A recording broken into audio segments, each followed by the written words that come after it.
Alright boys, today might be the most important day of my life. There's a poker room called the Brook, which is further north than Boston Billiards and Chasers, and they're doing a high hand promo, $1,000 every 30 minutes. The poker atlas looks absolutely insane, especially for New Hampshire. The thing is, they don't have any 1-3. It's either 1-2 with a $300 cap, or 2-5 with a $1,500 cap. There's no way I'm playing 1-2, so I think the plan is to buy in for like 500 or 600 at 2-5 and pray it goes well. I'm coming off a horrible session where the footage got deleted.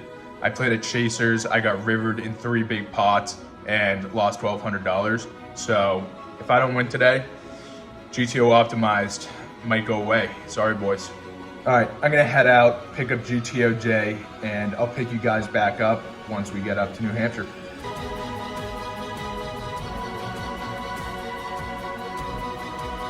Alright, change of plans. The list is not moving at all at the Brook, so we're gonna play at Chasers. Alright boys, first 2-5 log wasn't meant to be today, but hopefully it'll be coming soon. Still playing poker though. We sit down at a brand new 1-3 table and buy in for the max of 500. I won a few nice pots, and I think I was up around 150 bucks at the start of this hand. The under the gun straddle is on, and I'm first to act. I peel pocket aces and raise to $20. The button calls, and the straddler does as well. 3 ways to a flop of 8, 7, 7, 2 diamonds. Relatively clean flop. My opponents can have a lot of 7x, but they can also have a ton of diamond draws, 8x, and straight draws as well. I continue for a bet of $30. The button folds, and under the gun makes the call. The turn comes the queen of clubs, introducing a backdoor flush draw and even more hands I can get value from. Hands like queen x of diamonds and 8x of clubs. Under the gun checks, and while I'm thinking, the dealer just puts out the river, the queen of spades. I go, whoa, I did not check, dealer. The floor comes by and gives me the option to shuffle that queen back into the deck and deal another river. I obviously hated that card, because now any queen x beats me. So I'm like, yeah, sounds good to me. Action's still on me, and I decide to go for a bet of $75. Under the gun makes the call, and we're off to a river, which is the king of hearts. Under the gun checks, and now I have a decision to make. Do I go for a little more thin value? When he takes this line, it's very likely he either has a 7 or a flush draw that bricked out. If he has a 7, I'm going to value on myself. But there are flush draws that improve to pairs on the turn and river that I could get a decent amount of value from. Looking back, I wish I went for a bet fold, but in game, I decided to just check it back, and I ended up being very correct against King 7 for flop trips and river full house. And this, boys, is why you fast play your big hands, especially on wet boards like this. This dude had an absolute dream spot against pocket aces and got min value. Definitely thankful for how my opponent decided to play this one.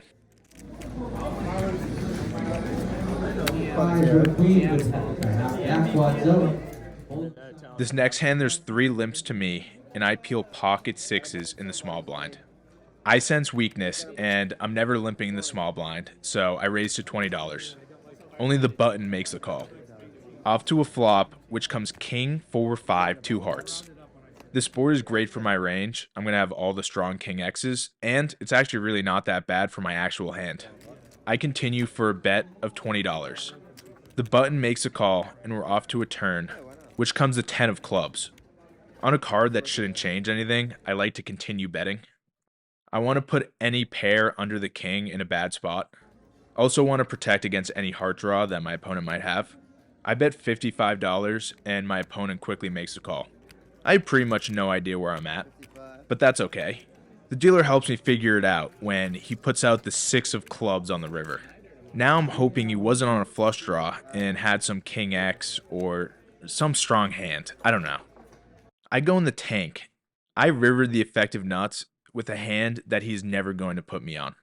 So I know I'm going to bet big, but how much? He has about $350 behind, and I don't know.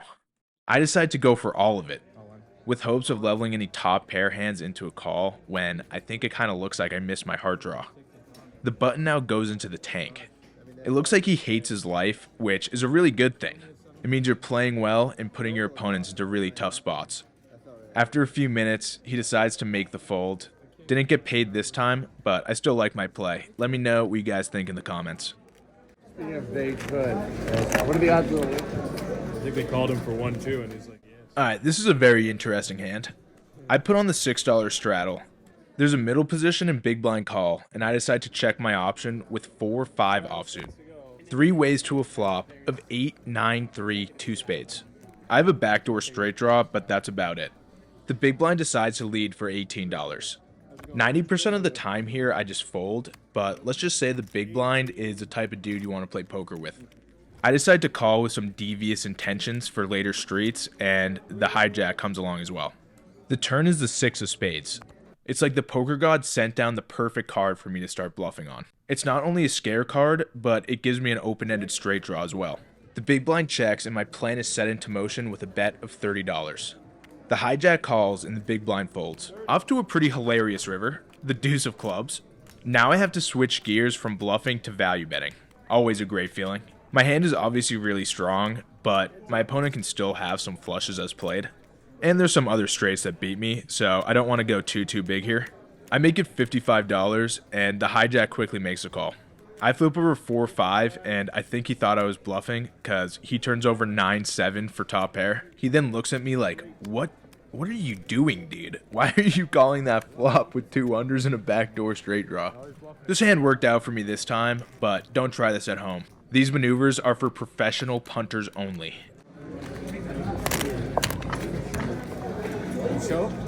No! Alright, this is where the session starts to get really crazy. I'd like to preface this by saying I've been 3-betting a lot with some questionable holdings. This is maybe the softest table I've ever sat at, and I've been 3-betting with almost impunity. I think I've 3-bet like 10 times and haven't gone 4-bet once. With that in mind, here's the action. There's an under the gun open to $15. 3 callers to me, and I peeled Jack 10 of diamonds in the small blind. I'm really not that interested in going 5 or 6 ways to a flop out of position with this hand, so I bump it up to 85.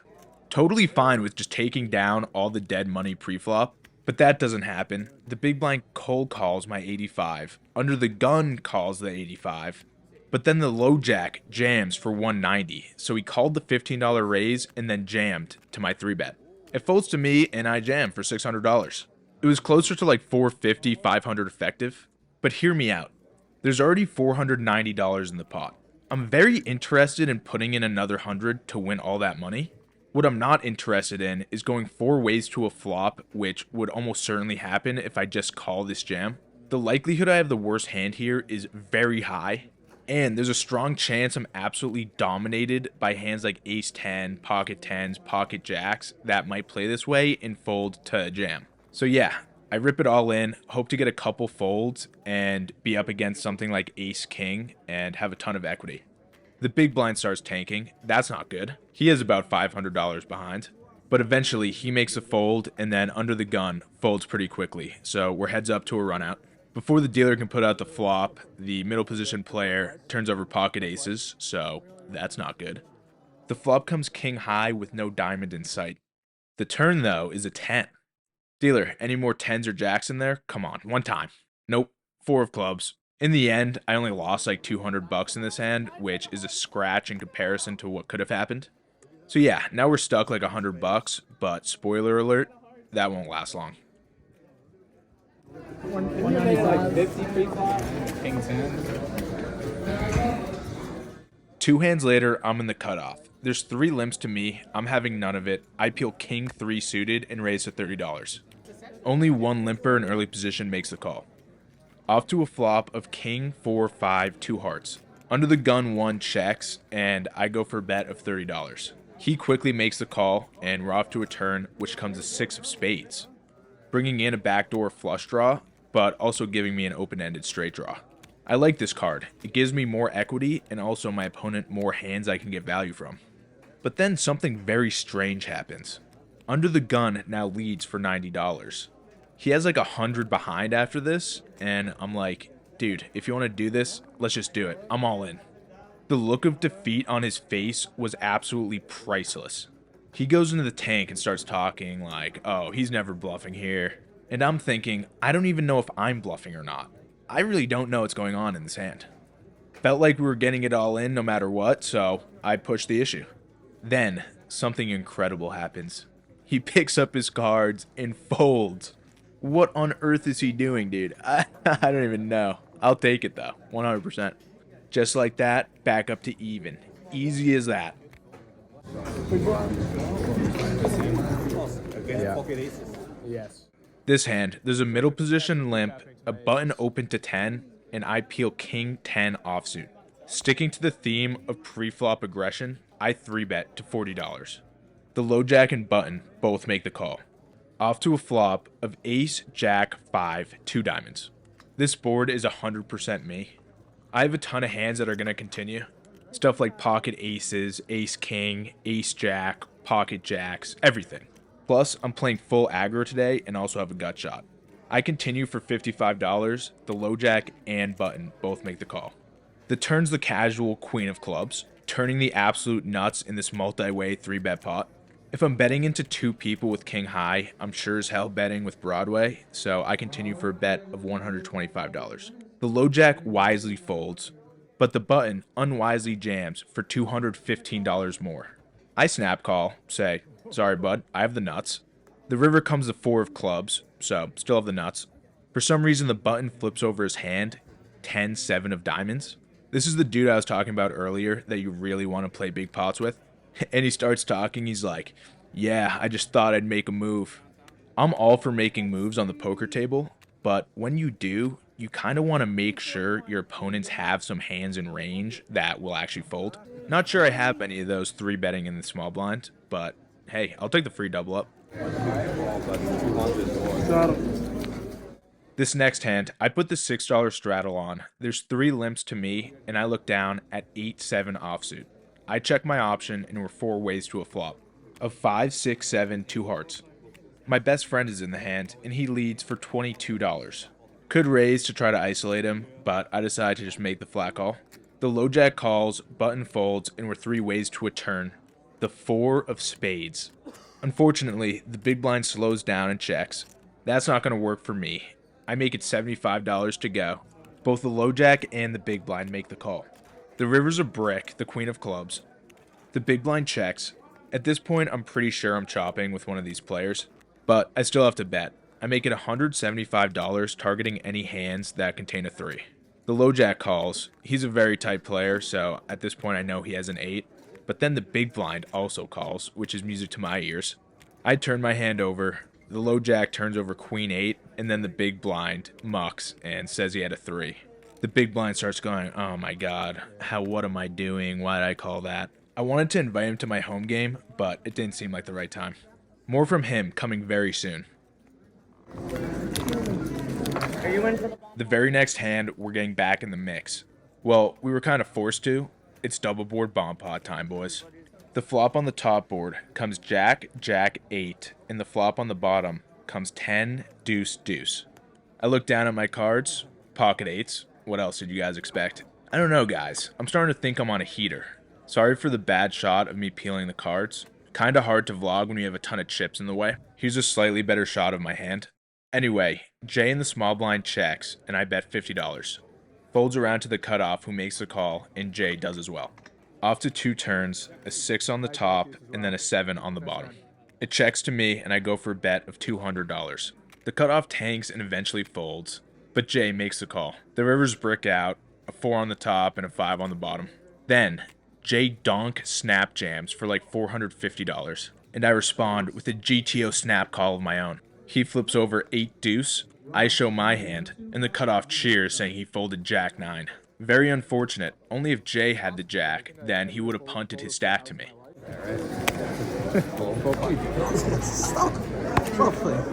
If you guys missed my new best friend, you're gonna like this one. Action folds to Jay in the low jack, and he opens to $15. My buddy in the hijack makes the call, and I peel ace king offsuit. Time to bump it up. I make it $50 to go. Folds around to Jay who makes a call, and then the hijack comes along as well. 3 ways to a magnificent flop of king 8 deuce 2 spades. Jay checks, and then the hijack donk leads for $125. I cannot believe this dude is punting off to me again. This is amazing. I contemplate a raise, but call for 2 reasons. First, I don't want to scare my fish off the hook, and second, I want some of GTO J's money. Unfortunately, he folds, and we're off to a turn heads up, which comes the deuce of clubs. The hijack starts thinking, not exactly sure what about, but it looked like he was, and finally he comes to a decision. All in for his remaining $375. I snap call, and we're off to a river, which comes the ace of hearts. He really doesn't want to show, so I announce top two and flip my hand over. He mucks his cards and goes, wow, didn't even think about it.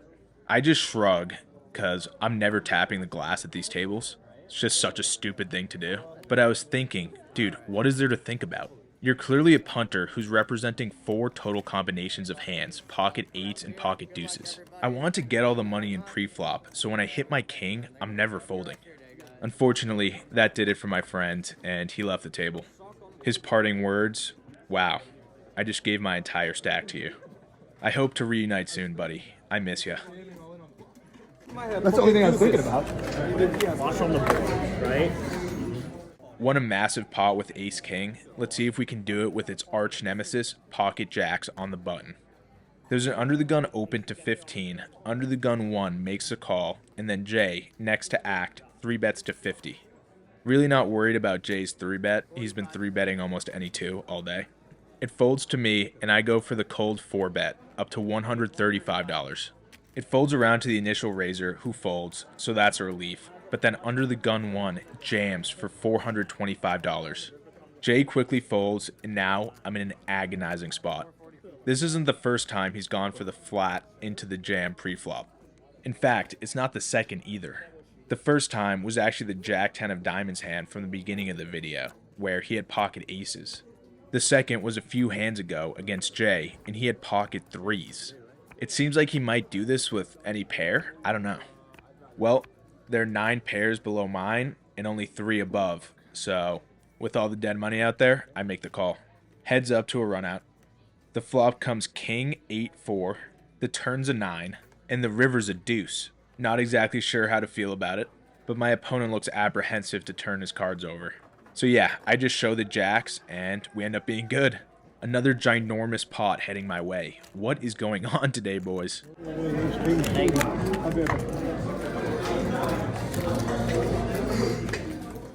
Time for the last interesting hand of this session. I'm in the small blind, and I decide to peek at one card early. It's a king. I get excited, so I peel the other card the second I get it. And it's another king. This heater is absolutely ridiculous, guys. There's a middle position open to 15, 2 callers to me, and I make it $65.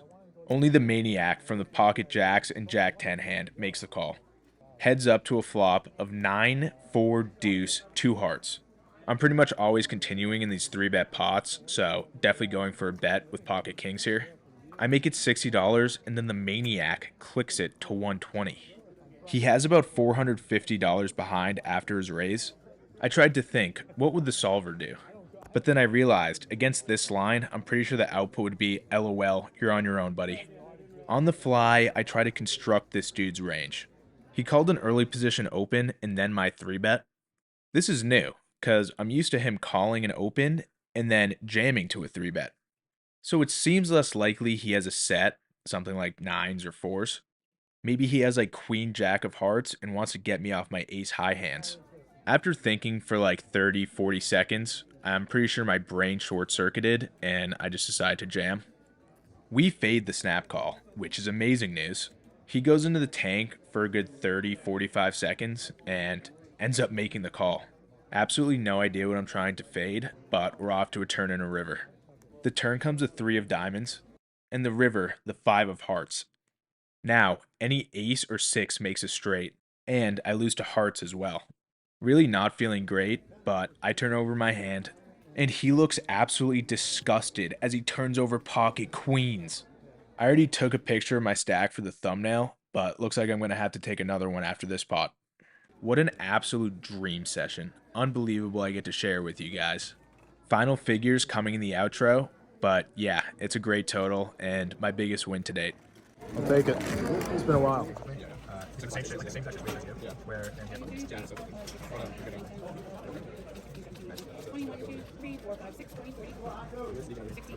All right, first things first, featured comment right here.